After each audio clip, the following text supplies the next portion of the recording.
Estamos de volta com Memória Viva, hoje conversando com Diva Cunha.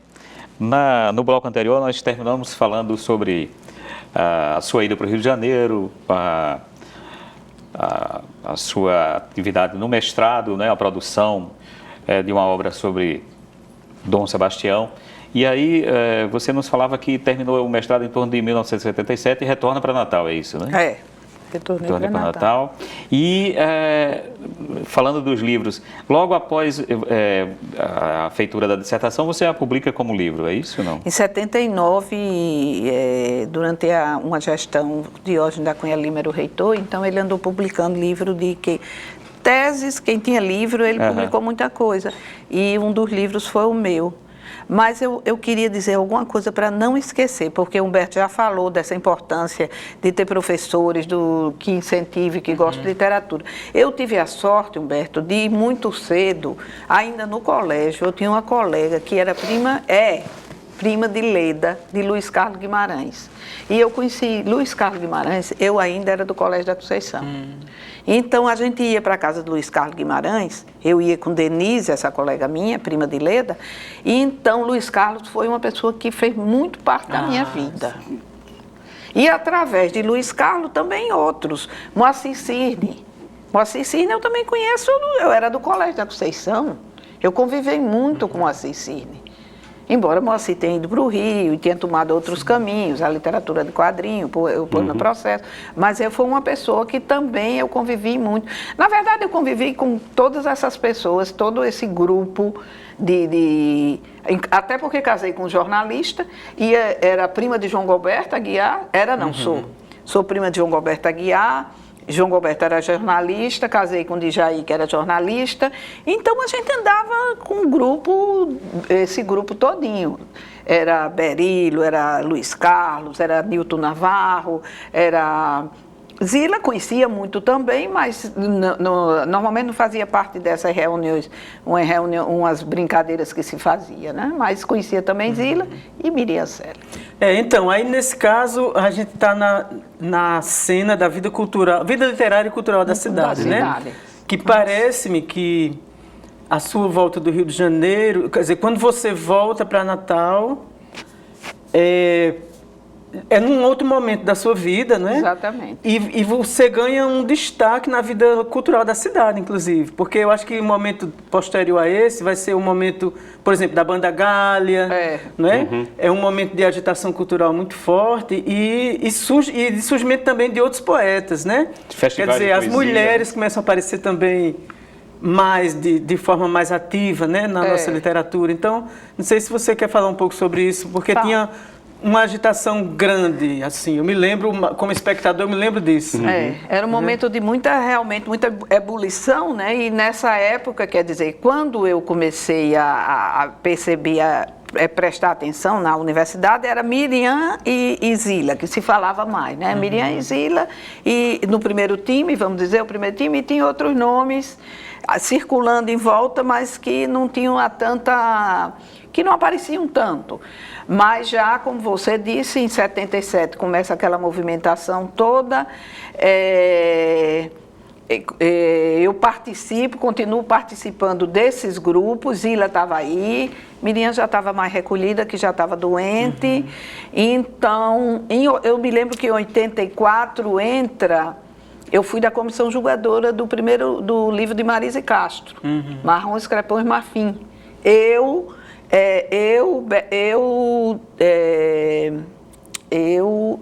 Leão, que era um professor que tinha sido meu colega na PUC. Sim, Leão Castelo Branco, talvez tenha sido seu professor. Sim, casado com Vera. Casado com Vera, que veio do Rio de Janeiro para cá. E Zila. Nós fomos da comissão julgadora. Não, estou confundindo.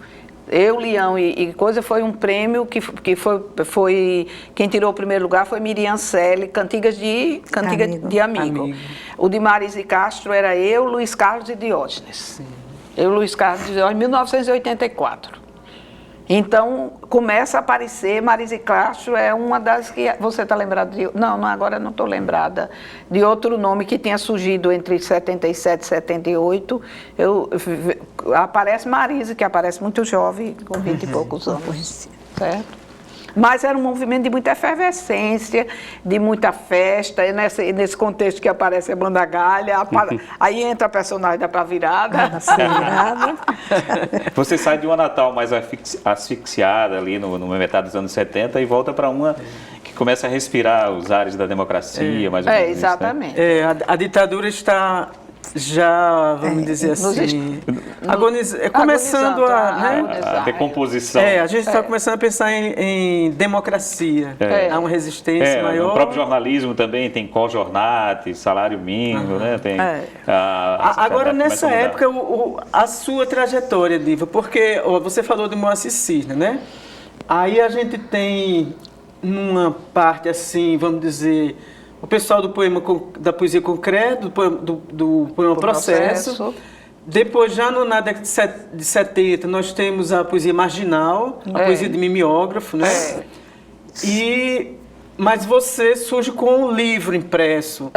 Então, é distinto, né? Embora você fizesse parte do movimento cultural, mas a sua trajetória é um pouco distinta de outros grupos da cidade, né? De outras pessoas que foram surgindo também nesse momento aí. Nem a Marginal, a mimeógrafo, João Galberto publica, faz parte daquela geração, né? Com outros, com muitos outros. Então, e a Processo não me interessou porque eu me interessava pela palavra, eu queria a palavra. Meu interesse era trabalhar a palavra com as metáforas, etc. Então, meu problema não foi esse. Meu problema na década de 60 para 70 foi a poesia engajada. Porque era um momento de muita discussão das injustiças sociais, e eu realmente queria fazer. Foi eu acho que um dos motivos de ter demorado a publicar foi isso, porque eu queria fazer uma poesia engajada, e a poesia engajada é muito difícil, terminar virando panfleto. Então isso quer dizer, dois pés no freio, um pé no freio, porque eu termino a faculdade no outro ano eu estou dentro da universidade, professora universitária com 23 anos, ensinando literatura portuguesa, uma literatura já com 1000 anos para trás, né? 1000 anos quase, né? 1999. O primeiro documento é de 1100 e pouco, né? Quase. Então, e a outra coisa é que eu me questionava como é que, num país com tantas injustiças, eu podia escrever uma poesia lírica. Certo. Mas eu não conseguia escrever poesia engajada. Eu queria colocar um ponto para a conversa, e aí os nossos convidados vão me ajudar nisso, porque é uma coisa que tem um impacto muito grande na sua vida, que é a relação com a poesia, com a obra de João Cabral de Melo Neto, que você, inclusive, em algum momento escreve uma certa tensão e depois uma relação quase de amor com essa obra. Mas isso não é um problema só meu, não. Foi um problema para o Brasil todinho. Todo mundo que escrevia, todos os poetas que escreviam na década de 50 e 60 levaram um choque com João Cabral, né? Não foi. João Cabral é uma ruptura, na verdade, né? Porque vinha se escrevendo. Na literatura brasileira, você tem um momento do romantismo, que é realmente ruptura, e entra aquela poesia parodística, a gozação, a brincadeira, mas isso não dura muito, e volta-se para o velho lirismo, né? Ou então para a geração 45, os sonetos, etc. E João Cabral vem com uma coisa diferente. Claro, Carlos Drummond corre por fora e vai correr sempre. Então, João Cabral chega para lá no lirismo. Zila Mamede também sofreu o impacto de João Cabral, né? Ela sofreu muito esse impacto também, né? Então, quando você disse foi muita gente... É o Brasil todo. Tanto assim que anos depois que João Cabral entra em cena, ainda hoje... eu estou publicando meu último livro, acho que nesse último ainda falo nele, não sei. Porque é difícil você se livrar dessas influências. Agora, não foi uma coisa minha, foi uma coisa de geração mesmo. Sabe? É o impacto geracional. É o impacto. Agora, depois eu reencontro João Cabral quando eu vou para Barcelona, que isso pula anos depois. No final da década de 97, 98, eu vou para Barcelona. Barcelona e consigo entrar no doutorado na Universidade de Barcelona e descubro que João Cabral foi o mentor de uma revista de cultura, chamada Revista Cultura Brasileira, porque ele era diplomata e foi cônsul do Brasil em Barcelona. Primeiro ele trabalhou no consulado, depois ele foi cônsul, foi vice-cônsul, ele passou anos na Espanha. E a Espanha tem uma forte influência na obra dele. Aí isso me aproxima de outra maneira, sabe? Por um lado, aí a Espanha mediou. Mas não é só João Cabral. Aliás, na Resina, você tem uma parte do livro que é Trava e Paixão, né? Que aí tem João Cabral, tem Cecília, tem Manuel, seu muso de papel, não é verdade? São essas as suas paixões, mas são aquelas que também lhe dão o travo. Dão um travo, claro. Travo no sentido de Sica de Calil, né? Peso da tradição moderna. O peso da tradição moderna. Eu acho que quem escreveu no final do século passado, dos anos 50 para 60, se dá de cara com grandes mestres, né? Com grandes mestres da poesia. Então, claro, eu gosto de poesia. Eu leio quando eu posso, eu leio muito poesia e li até mais já. Então, mas esses são figuras muito marcantes que a gente não escapa. Mas o que eu acho interessante é que na sua poesia, embora esses são os seus musos confessados, né? Você tem uma dicção feminina muito própria que foge a essas suas influências confessadas, esses seus musos. E aí essa dicção feminina aparece logo no seu primeiro livro e atravessa toda a sua obra. Você disse uma coisa interessante. Dá licença, Palavra Estampada. Em Palavra Estampada, que é meu segundo livro, eu não trouxe esses livros, Canto de Página, que é o meu primeiro, de 1986, Palavra Estampada e Coração de Lata, eu não trouxe porque quando esse livro foi editado, foi pela Lei Câmara Cascudo, eu coloquei eles aqui, eles estão aqui. Certo? Eu ainda tenho exemplares dele, mas como eles estão reunidos aqui é uma antologia, é um conjunto de obra, mas no qual não está incluído esse de 2004, porque foi uma edição de 1000 livros e eu ainda tenho vários, e nem aquele Dádiva, porque é do ano passado, e isso aqui é de 2009. Já que está falando assim da obra, né? O primeiro livro, Canto de Página, se eu não me engano, o prefácio é de Aurélio, que é de Eduardo de Assis Duarte. Ali houve muita gente. O pós-fácil é de Eduardo. E tem os prefácios são Luiz Carlos Guimarães e Vicente Cerejo. Sim. Então, mas pelo fato de Eduardo de Assis Duarte ser um leitor bastante crítico, né? Então, e você falou aí de alguns professores, eu gostaria que você falasse um pouco assim desses dois colegas, né? Já não serão mais professores, os seus colegas, né? E companheiros mesmo, né? Que é Eduardo de Assis Duarte e Constância Lima Duarte. Porque vocês formaram um grupo aí dentro do Departamento de Letras, que eu acho que é muito importante para a história do curso, né? A história da universidade mesmo, né? Porque eles estão fora já daqui do Rio Grande do Norte, mas eu acho que você tem uma memória muito boa. E eu tenho a impressão que eles exerceram provocaram talvez uma forte mudança na sua história de vida, de literatura, talvez, né? Não sei se eu estou correto. Eu acho importantíssimo. Foi uma descoberta maravilhosa. Eduardo, eu conheci Eduardo assim que cheguei, era meu colega de sala, lá no Rio de Janeiro, na PUC. E Constância eu conheço através de Eduardo, porque ela começou o mestrado um ano depois. Então realmente nos ligamos muito, ficamos muito amigos, muito ligados e são importantíssimos na minha vida. Por questões como disciplina, de provocações, milhões, sabe? Foi uma convivência incrível, maravilhosa, e eles terminaram vindo para o Rio Grande do Norte. Através de mim, tenho a honra de ter trazido Eduardo e Constância para ensinar aqui no curso de letras. A convite do professor Valdos me ligou, Valdos Pinheiro, que era o diretor, Diva, traga alguns colegas seus. Aí eu chamei eles, Eduardo e Constância, e divulguei a notícia no curso de letras, né, no mestrado de letras. E Vera e Leão, professora Vera e Leão Castelo Branco, quiseram vir também. Então, foi muito importante a presença deles, porque em 1979 já montamos o primeiro curso de especialização. Eles chegaram em 79, quando começou o semestre, já montamos um curso de especialização em literatura. Eles muito dinâmicos, muito trabalhadores, então... através dele trouxemos Vilma Areia, trouxemos professores do Rio, Silviano, foi tanta gente, Afonso Romano de Santana. E as parcerias, né? E as parcerias que eu tive com Constância, que vai descobrir Nízia Floresta, né? Eu digo, foi o meu papel. Levar, eu de Constância, quando eu levei você para Nízia Floresta, eu juro, não vou mentir, nem estava pensando em Nízia Floresta. Eu estava pensando em comer camarão e tomar cerveja. Aí era o seu período da pá virada. Era.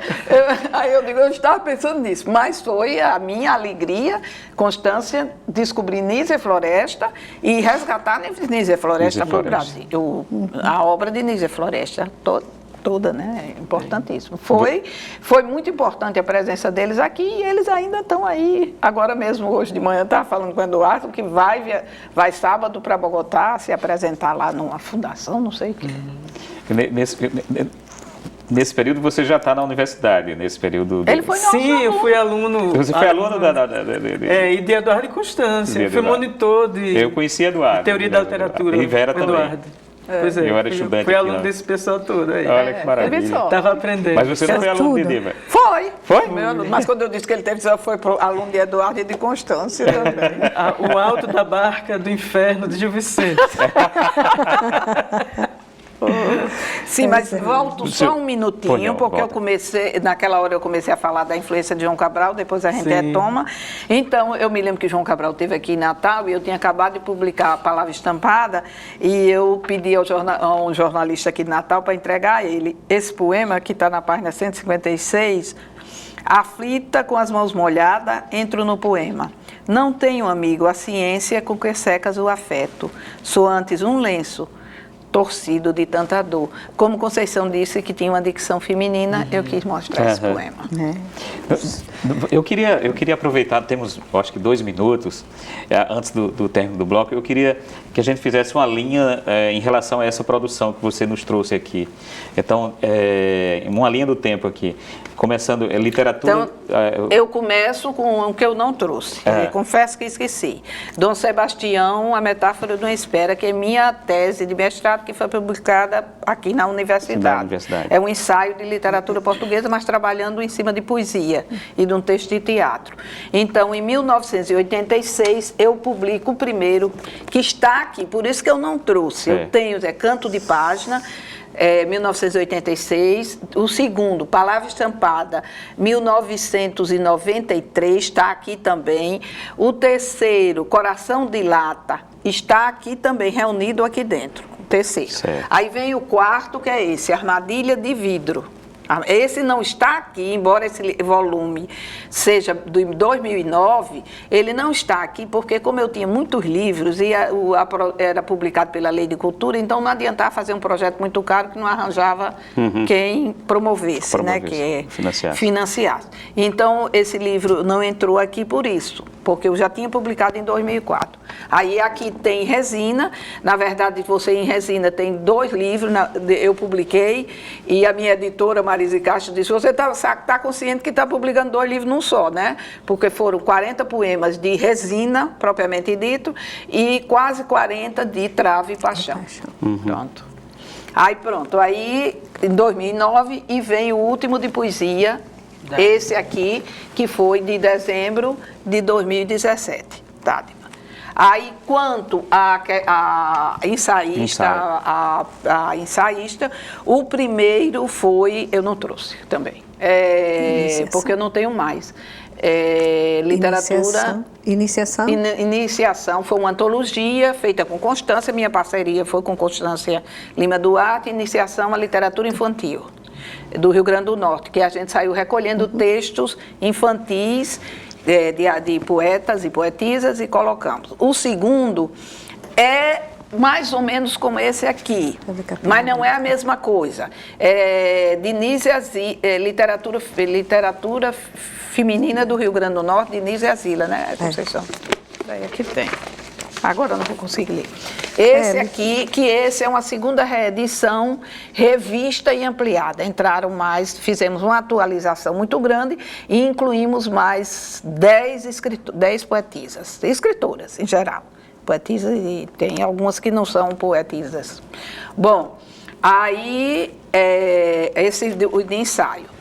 Eu peguei ele, mas esse vem antes, esses vêm antes. Via Láctea, quer dizer, vem Iniciação, que não está aqui, que eu não trouxe. Depois vem esse, que é sobre a primeira revista feminina de Natal, de Palmira e Carolina Vanderlei. É uma edição facsimilar. É uma edição facsimilar, esse aqui. Depois vem esse aqui, Literatura do Rio Grande do Norte, que é de 2001, em que reunimos 75 poetas e escritores do Rio Grande do Norte. Fizemos uma literatura com uma introdução bastante suculenta, né? Bem, maravilha. Bom. Maravilha. Nós vamos fazer um rápido intervalo e já voltamos com Memória Viva, hoje conversando com Diva Cunha.